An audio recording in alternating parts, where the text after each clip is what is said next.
Till and Randeep for having joined us today. We're glad to have you together with us to talk about managing sales through this crisis. My name is Deepshikha. I represent Speakin, and I'm joined by Till Oberhummer, Head of Sales and Business Development Austria and Ireland at Western Union Business Solutions. Alongside, we are joined by Mr. Randeep Raina. He's the Chief Technology Officer and has a great history with sales and customer relationships at Nokia Networks. Today we talk about an extended period for close to nil sales, where businesses are grappling for bringing business and money and transactions into their lives. We need to re-strategize on how to get the operations up and running. So this is not just about payments, about technology, but it is about combining all of that and how to become savvy and taking our products to market in the new, or as people have started now saying, neo-normal, and where we would use Randeep's expertise on technology to share with us and tell us how we can take the product to market, how can salespeople and the sales processes benefit from using different types of tools and exercises within technology and digital transformation to take and approach customers better.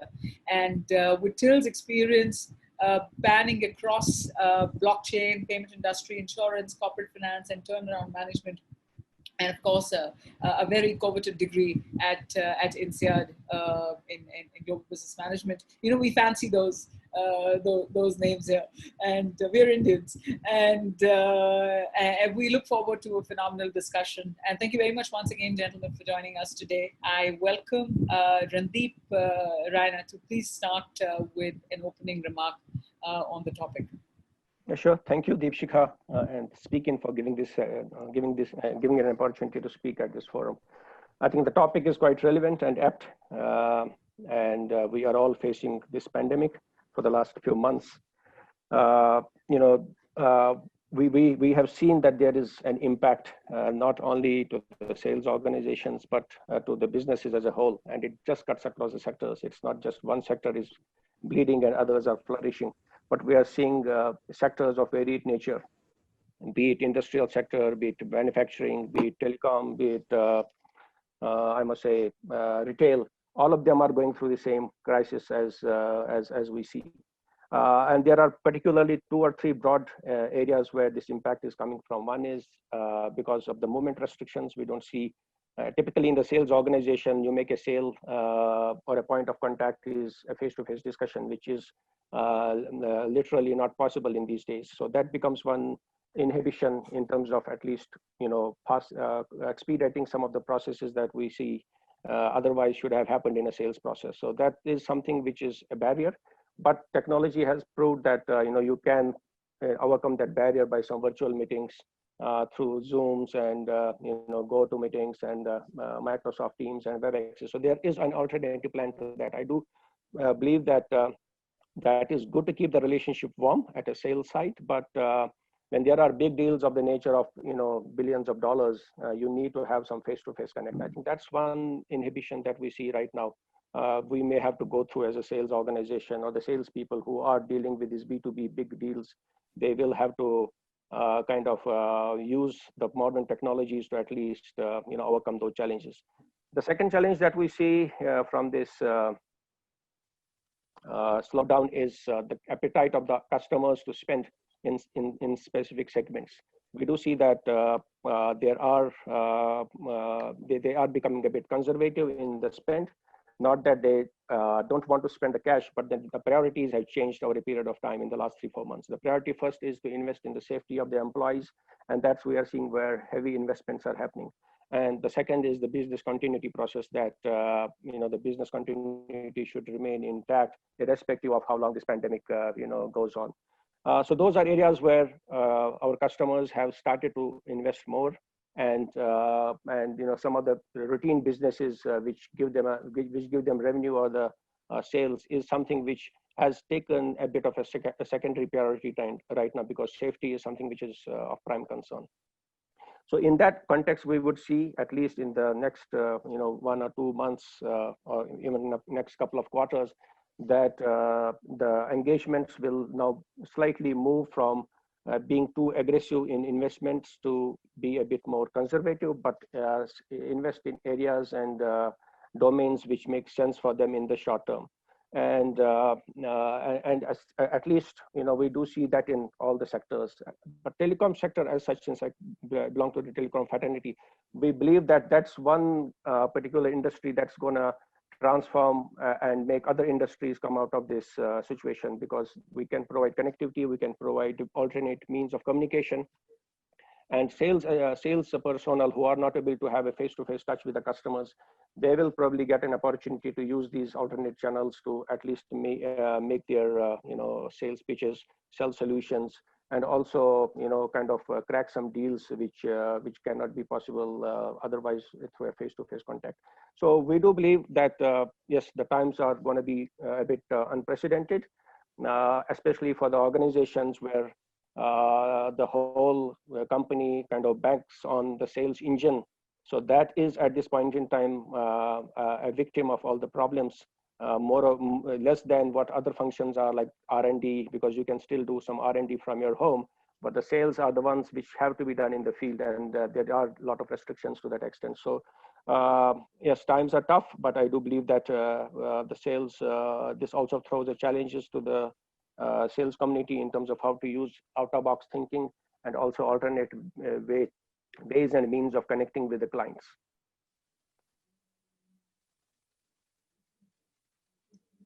You're muted. Sorry, thank you. That's technology. So learning and unlearning has to happen very fast, so which Randeep also mentioned about. So Till, what are your views? I mean, where do you see the processes changing? How do you see customers changing, and the approach of a salesperson towards the new set of behaviors?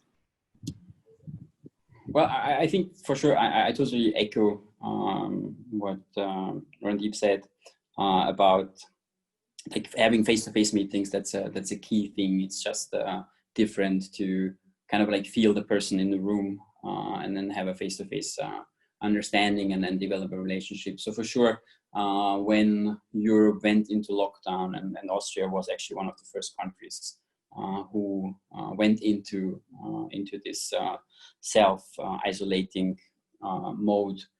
It was challenging. We had to adapt very quickly and had to understand how we will deal with that, how my field sales will deal with the situation.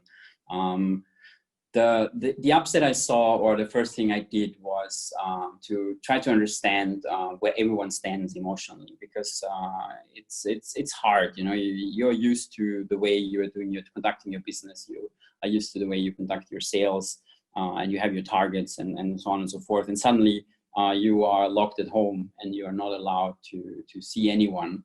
And you just don't know what's going on, and all your clients give you the same feedback. They just don't know.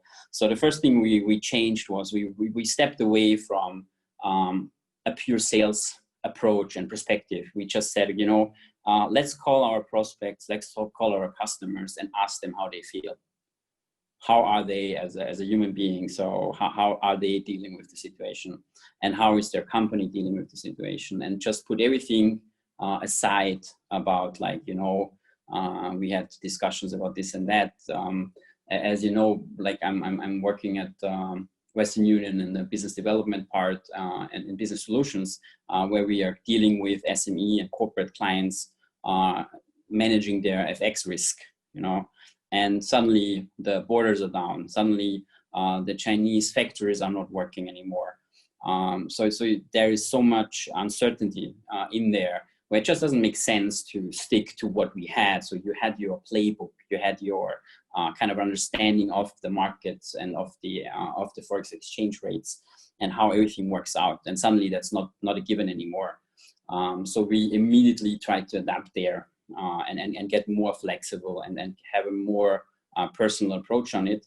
And during the complete lockdown, where we were really not able to see anyone, where we also didn't know where everything will go, we really just were checking in with them. So every now and then we would check in with one of our prospects and discuss the thing. It was also learning for us. The great thing is, like, one of the upsides was there's that even in a conservative world, so our competitors are banks. So we are in a field where usual bankers are working, and so very often the people we are talking to, our clients, are also like very conservative in how much technology they want to actually implement and have. And now suddenly they were locked at home as well, or in their offices, or they had policies that didn't allow them to get anywhere or get anyone to them.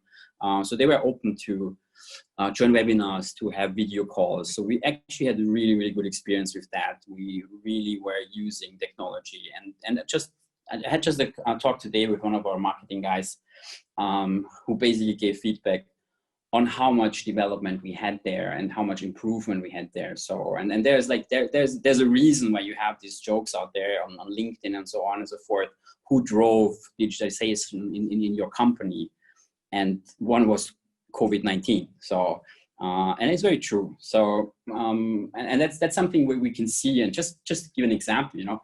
So my French colleagues told me that they were doing a webinar like 2 or 3 years back, and they had like, I don't know, 10 attendants on this webinar, because just people didn't want it. They want to go to a breakfast, they want to go to a lunch, you know, or something. And now we just recently had one for Germany, where we had 150 attendants in a very similar setup. So you can see that people are adapting to that.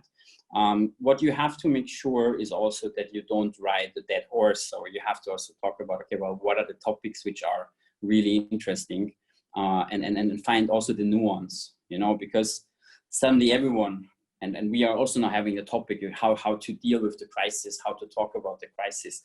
There are lots of talks out there. So you really have to understand, okay, well, you know, what is interesting for your audience, for your clients, what is information you really want and really need, and therefore you have to talk to them and understand how they feel.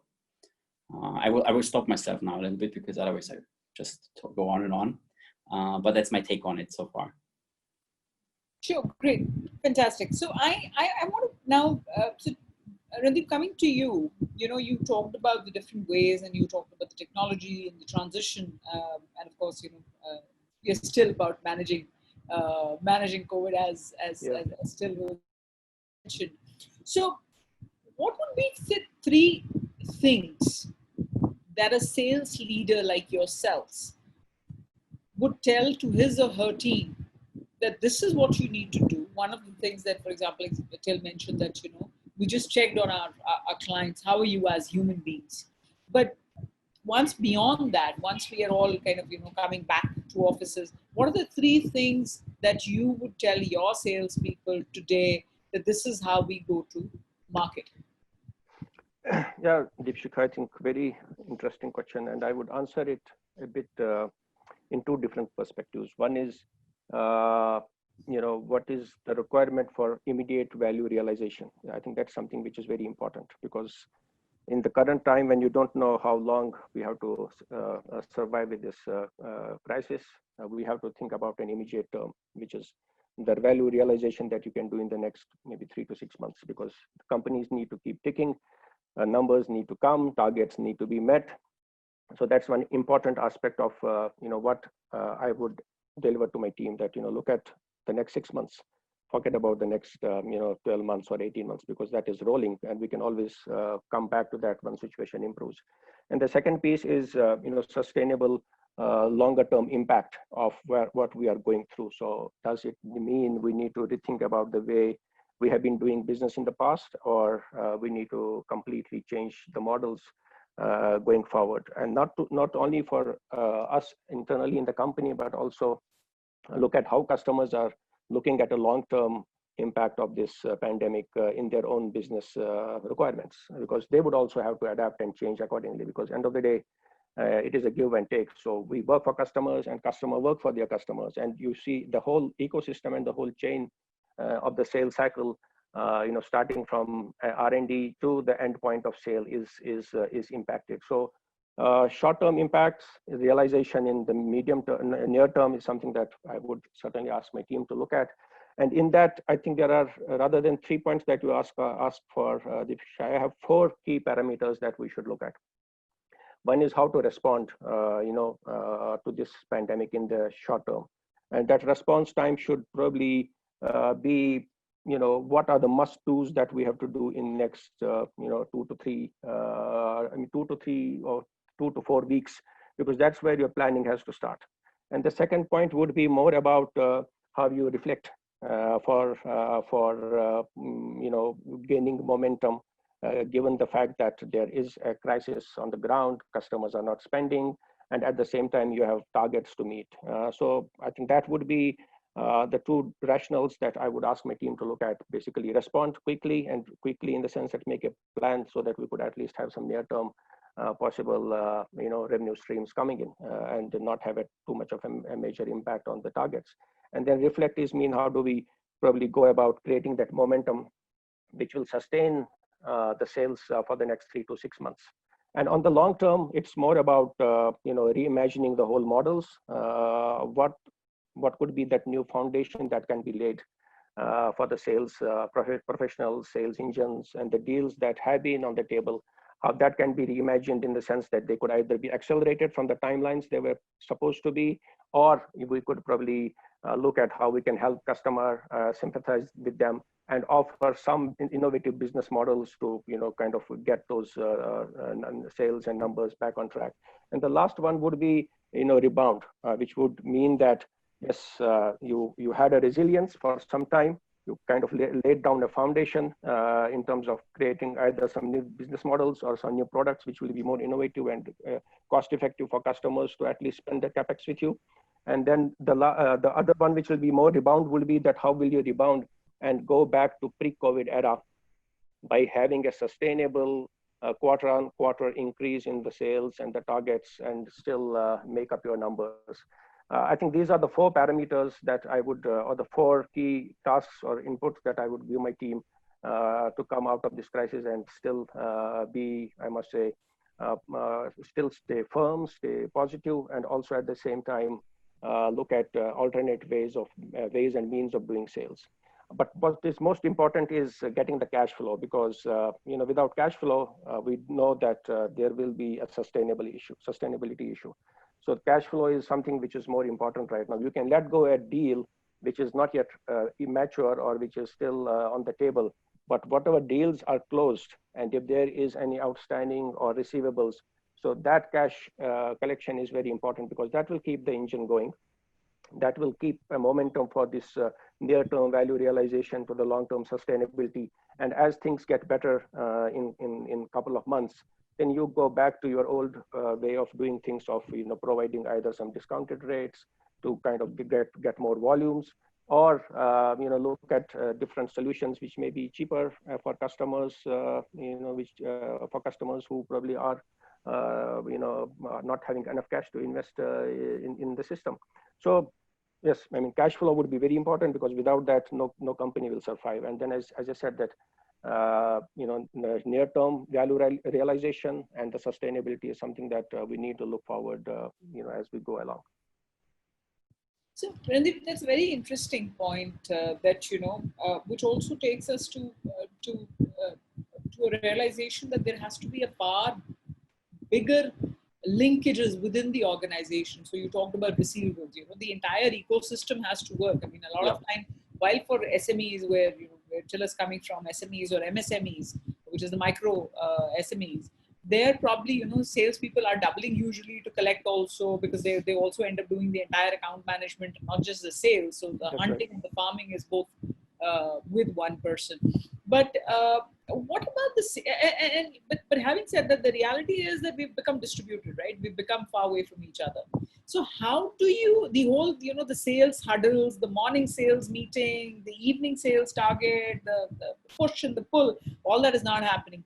How do you keep this most energized bunch of people in an organization together? And how is the Salesforce management going to change? Till, you want to come on that? Sure, happy to.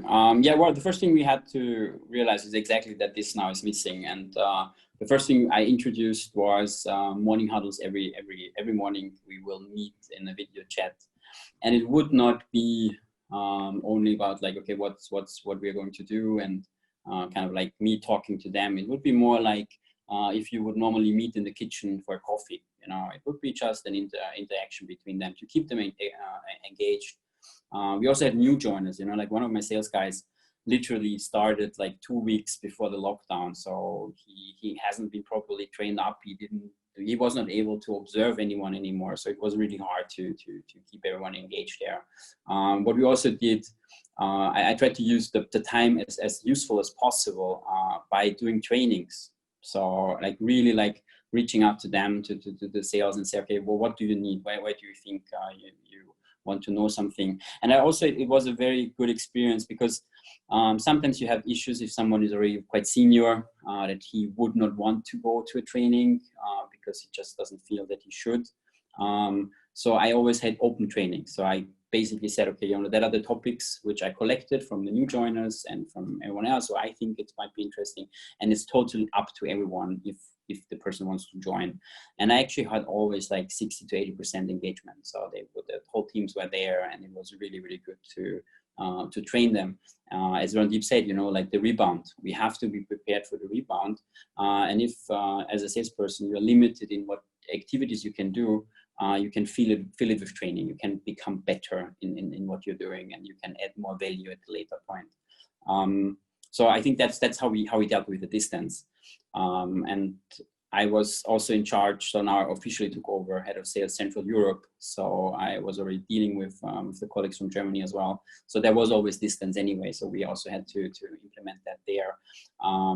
And sharing successes as well, and sharing small successes, because, when everything goes well, every salesperson will know, everything is fine. Everyone is friends, everything is happy.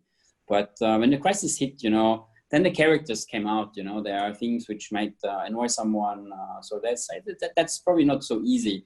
But you also might not have like these super huge deals going on. So you really have to focus on the small successes and give everyone the feeling that everyone is contributing something valuable for the company. Because if you only would share like the super huge ones, like the unicorns, that's nice, that's like something, okay, well, great, someone did the unicorn, it's really great. But what is the likeliness to have 2 or 3 unicorns? It's not so high. So a salesperson who is really struggling with the new situation, only seeing like these unicorns, that's not a goal which is achievable, where they can say, okay, let's go in steps, which I can do. And I said, guys, let's break it down.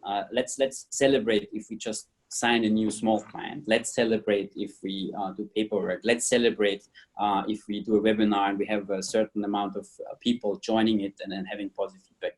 Share this information. Share this also with the other colleagues and with the other countries. And that's what I did, and it worked out. So our regions are performing very well, like even compared to pre-COVID and compared to the other regions.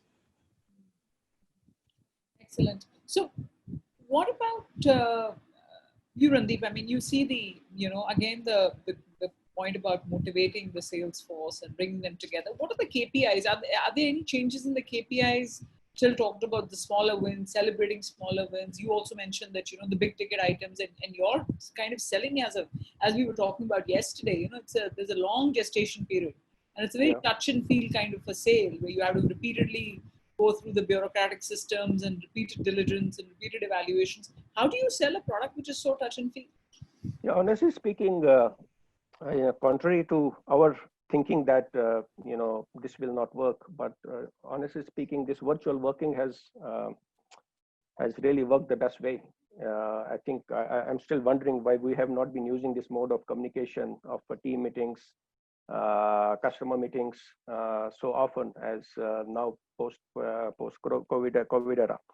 I am a frequent traveler, and for every meeting that I had with a client, I had to go all the way from Delhi to Mumbai for just 1 hour of meeting and come back, right? So I think in the last 3 months, I did the same amount of meetings with the customers without even traveling a single kilometer from Delhi. And in terms of motivating the employees, I think we never found even the best way of getting 10 people or 20 people on a one call in this period versus it used to be before, even when we were meeting physically. So this period probably unleashed a new characteristics and I must say new dimensions of the people as well, who are now willing to come participate even on the calls and share their feelings, share their experiences, and even to the extent we had, I had a farewell party in my team, which was completely virtual, which probably I couldn't have done because the guy was in Bangalore. I was in Mumbai. Maybe I would have not traveled just for a farewell party for my employee based in Bangalore, and wish him good luck for the next assignment. But 10, 15 people came to the call. We ordered a cake. It went to his home. We had sent a bunch of flowers, and we had a virtual party, to be very honest. So I think, and then it all begins with the leadership team. I think the leaders have to take charge here, because if you leave it to the rest of the team, probably they have many other things to do than just get themselves motivated. So it is really in the owners of the leadership team of the organizations, especially in the sales function, who then get their teams together and give directions, give certain ways, or rather brainstorm what can be done in these difficult times. And coming back to your question about how do you sell these products, as I said, yes, I mean, the best way of doing it is probably face to face in large deals, because you have to run through a lot of negotiations, for multi-billion-dollar deals, but even for smaller deals. But what we have realized is that probably that was a misconception, that you truly need to be just face to face. Yes, that's important. You can iron out some of the discrepancies or some discussions or disagreements over personal face-to-face meetings. But there have been instances where large deals have been signed even on virtual alternatives. And I don't think, I think that's what we feel is going to change in future, that a person-to-person touch, which has been an important aspect of sales activities or sales cycles, that will drastically come down to some virtual kind of an engagement. And this time that we are going through now probably is the right time for people to start upskilling their, competence in terms of how to communicate much more effectively over virtual, discussions than what you could otherwise do through a face-to-face discussion. So the dimensions of those engagements will also change over a time, from being too personal or too physical to maybe a virtual mode. And I think that's the way. I think end of the day, if we have to go through this crisis, so what will be also important is, other than just selling the product, you have to also look at the profitability. And profitability, you can easily taper down by avoiding travel. And the last 3 months have proven that you can be sustainable. You can get the same kind of engagements by being virtual as well. So whatever savings you do on a particular deal, that can probably be helping customers help improve their business case by offering them certain discounts, as long as you are able to bring down your own cost down, like real estate cost and maybe the travel cost, which are the two big costs in any sales organization. So excellent. I was just actually taking notes while you were talking. You talked about and also on the farewell front, I think we are going to see a lot of those farewells involuntary as well globally, and that's the harsh reality of where we are headed. I mean, it's just how businesses and the demand centric happening. So when that happens, it's also in a lot of cases it's not about if, it's about when. And but to be able to prevent that, and sales is one of the most tangible roles in an organization. It's a very binary situation. Either you achieve or you do not achieve.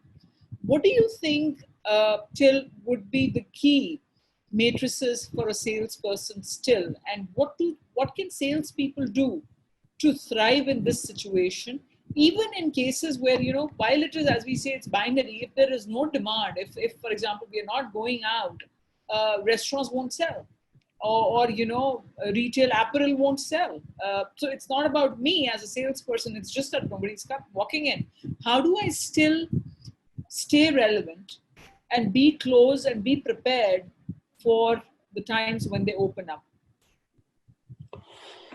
Well, the first thing is like, and I love your example with the restaurants. So in Austria, we are very restricted for when the restaurants are open. So they are not 24 hours. So that's also a very conservative approach. Once the lockdown started, suddenly a lot of them started, and it might be funny for some people listening to it, but not every restaurant in Austria is had a delivery service. It just didn't exist. So they were moving into that suddenly. So a lot of restaurants were then just offering delivery because they said, otherwise we are just out of the business.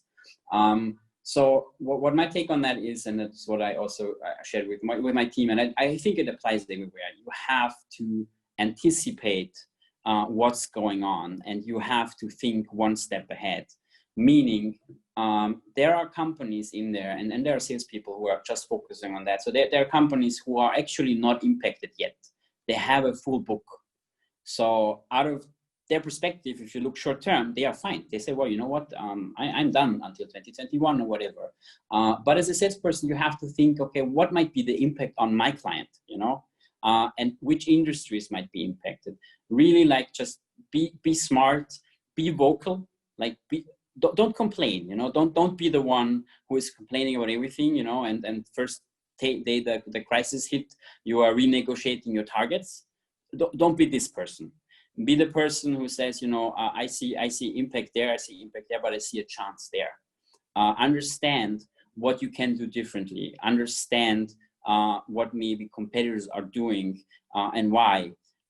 So the crisis is the perfect time for good people to shine, and the worst time for companies who didn't take care of their people. So when there are leaders, as Randeep was elaborating as well, when there are leaders who shouldn't be leaders, are in high places, then it's really going down not very well. On the other hand, I was in the happy situation that during some really tricky situations we had to maneuver through during the first part of the crisis. There were some people in our teams who went like above and beyond and showed capabilities which I wouldn't have expected there, or I kind of like maybe thought they might be there, but I didn't see it happening. So like, and it really came out. So that's the thing which I would recommend to salespeople. Don't be egoistic. That's also a thing. Show that you are a team player. At the end of the day, that's also something which is important. And don't drive down the team spirit. So it's tough. That as you said, harsh reality is there are people who are let go, also in sales units, because if, as you said, if there is just no market at the moment, and there's no recovery to be seen anytime soon, and then there's some sectors like tourism, which is massively impacted, and then very much uncertainty there.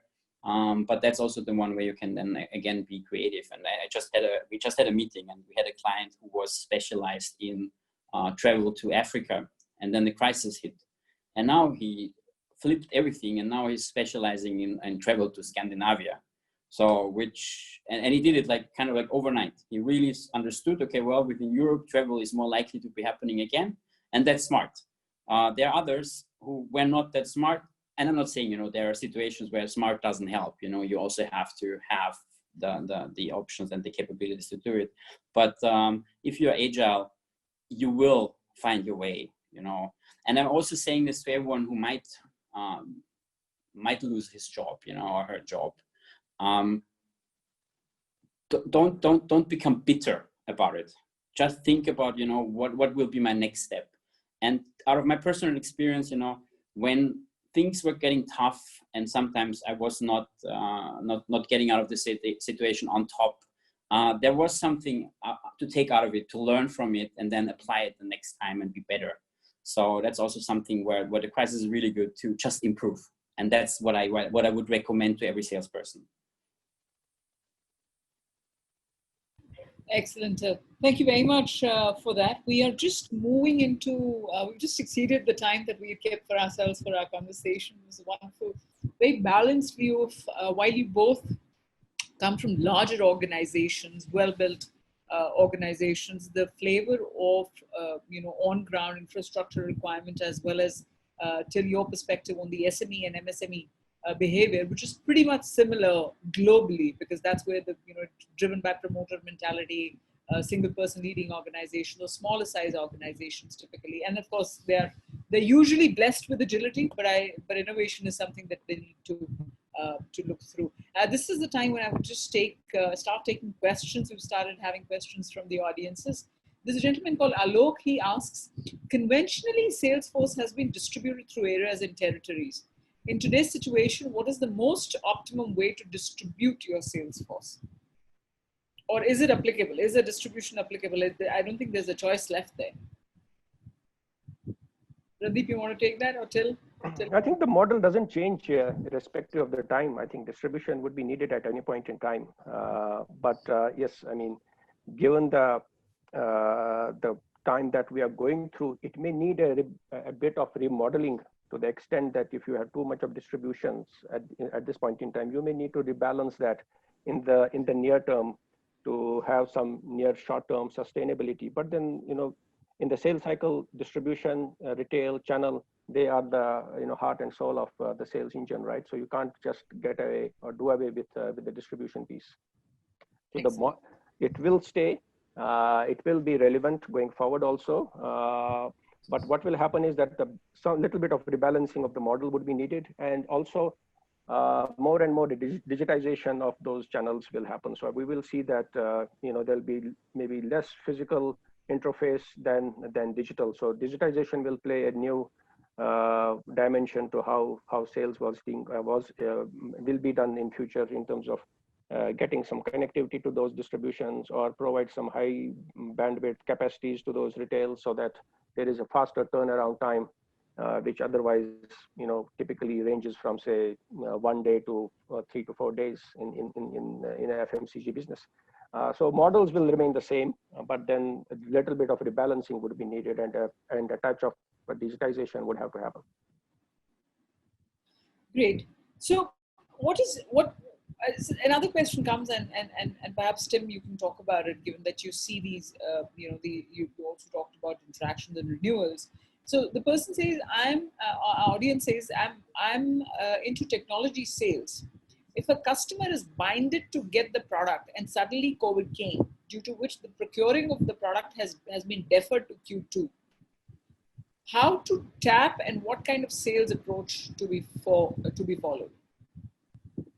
Yeah, I think we see this every day down, because there have been certain projections, for a particular quarter, and that is going heavier, because, as I said, that the priorities of those organizations, especially in the telcos, and if the person and the audience the person who asked the question is in the telco sector, then I don't think you need to worry, because there is more and more demand coming on the telco side of the networks, that the demand is much more expedited. But yes, that is true as long as the connectivity, which is an essential service, is to be maintained and fixed. But if there is a delay of a product or a sale, not from the fact that it is a delay on the vendor's side to supply it, but from a customer side to procure it, I think you can't change that. I think what you could do is probably anticipate that right now, and assume the worst as if it doesn't come, because your customer is constrained by not spending the cash on that particular portfolio. You can't do much. What you could do is anticipate the worst, keep your management informed that there is a slight delay, but at the same time, I would also recommend that you use this time to build your pipeline for the next sale, so that when you are getting the purchase order from him for the product that is under question, which is delayed, you don't lose time to further generate some more sales by developing a funnel for, say, X million dollars or X K dollars. So that's how at least I would approach this, because And if there is a constraint of cash, customer is not going to change his mind. No matter, you may give them deep discounts, or the other way is to give him deep discounts. He would be happy, but do you want to do that as a salesperson? Probably not. In the situation when everybody is struggling for profitability and stability, sustainability. So my advice would be, assume the worst. Keep your management informed very, very transparently so that there are no surprises, because those numbers roll up to your higher management levels as well. So everybody should be informed, and leverage this time to rethink what more can be done beyond just that product. So which is creating a more solid pipeline for that particular customer. Excellent, excellent. So another question that comes in, and this is where you talked about pipeline for sales. With sales moving to virtual platforms, there is the greater availability and visibility of data about your sales pipeline. What are the matrices that we can focus on, and how can we harness this data? For me? Till you can also take it, Randeep. Okay, maybe I'll give it a shot. Okay, please, go for it.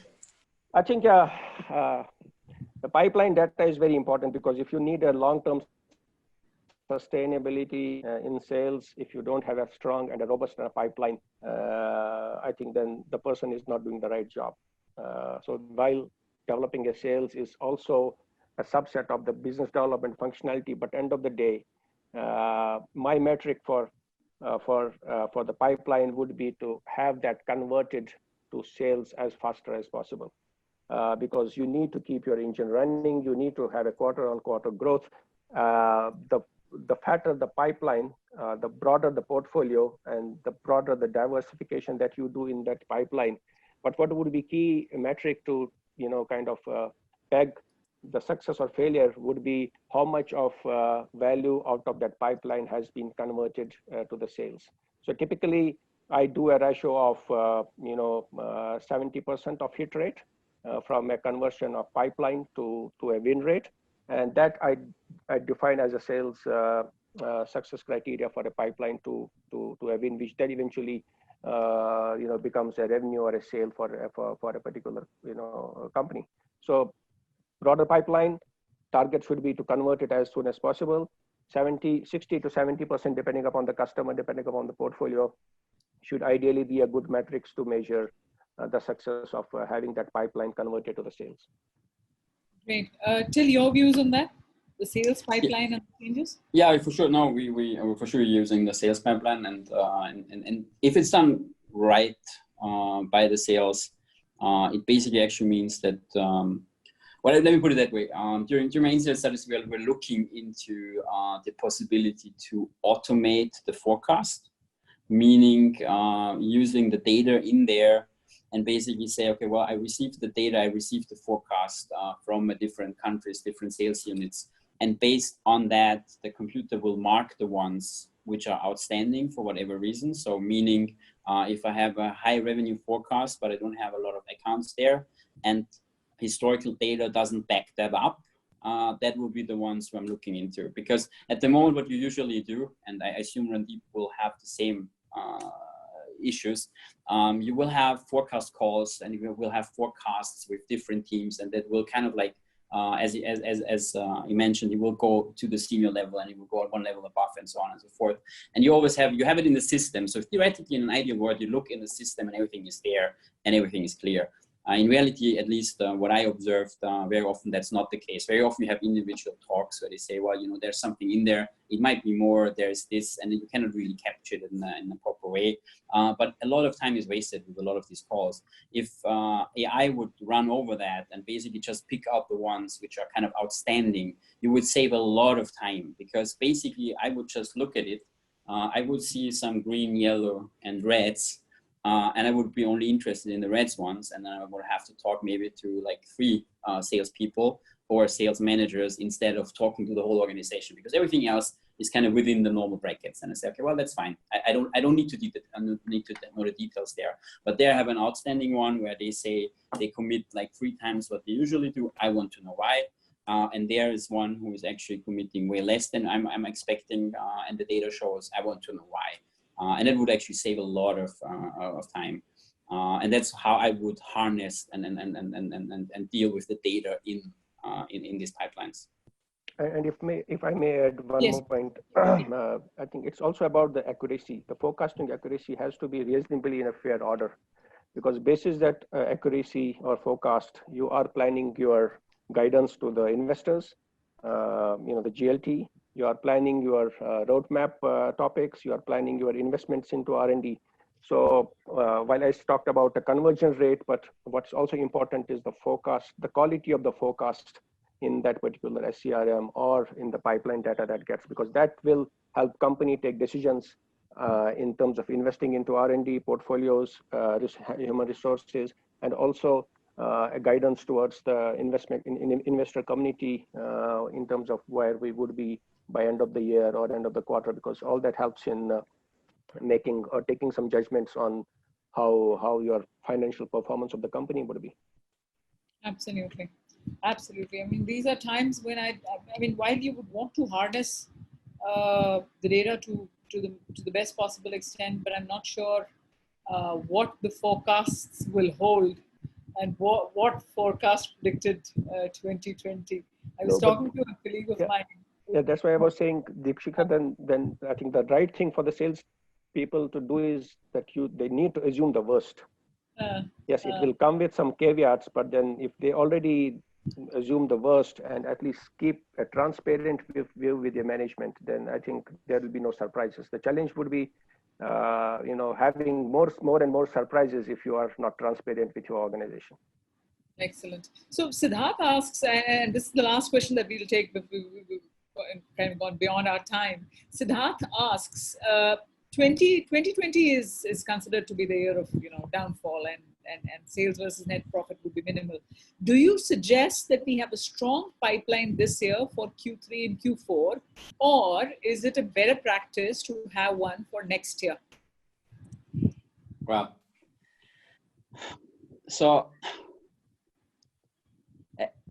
as a sales leader, I say, well, for sure, go for Q3, Q4, because we still need to keep the company running, and we need the revenues coming in, because otherwise there might not be a company to come back in 2021. So that's kind of like what you have to consider there in the bigger picture. On the other hand, I actually today had a talk with one of my sales ladies, and she brought up exactly that topic, and I said to her, it's true. You have to build a pipeline. You should not delay things. You should continue to work on it. But for sure, the 2021 will be the more important year. That will be the year where you rebound. That will be the year where we will come back. But so far, at least we as an organization, we are able to kind of like stay quite stable. As I said, it's kind of balancing out. So some sectors, some parts of our business are growing significantly and kind of like offsetting other things. But yeah, talking out of a salesperson's perspective, where I'm talking about my own pocket as well, because it also depends how is this person incentivized, how is the incentive plan. Then for sure, probably 2021 will be the more interesting year to build and have the pipeline sitting there. That will be also something maybe some companies might have to look into, how to maybe adjust the incentivation for their sales for 2020, because otherwise they will have the issue that sales will exploit the way the whole thing is structured. And I know from other companies where the incentive structure is built in a way that they already knew once COVID hit that they will never hit target because they will not hit one of the criteria, which was the year-on-year growth. It's not happening. And therefore their sales force is basically not working. So they are just doing the minimum. So that's not great for the sales. It's not great for the company. So I would highly recommend to look into that if I would be a senior manager and say, okay, well, you know what? I want you to deliver because I want to build on 2020 and I want to work on that and grow it in 2021. So yeah, but coming back as a sales leader, please, Q3, Q4 is important. Bring in the revenue. Yeah, echo what Till is saying, because if you give it up so soon, then the credibility of the salesman is under question. We still have 6 months to go. I don't think the demand and the consumption of the market is going away. It is just a temporary pause. It may come back, and it may come back with a bang. So we have to be prepared even for that kind of a wave, that when it comes and when we come out of this crisis, so it may still be much bigger than what we anticipate today. So my advice to the sales organizations or salespeople would be: hold on to your numbers, hold on to your targets, think laterally, and diversify. There may be some portfolios in your kitty which are not doing well. Start exploring them and diversify into those as well to make up your numbers. But then don't be surprised that 2 months down the line, the demand will be so much that you will not be able to even address that. So keep up the horses and act fast. Great. That's the optimism. That's the perfect salesperson. Prime and prep with optimism. Perfect. Thank you very much, gentlemen. What a lovely conversation. And we hope all the health restores as soon as possible and the business restores even faster. Yep. All the best to you, and thank you very much for your time. Thank you, Deepshika. Thanks for inviting us. Thank you. Thank you. Bye. Thank you.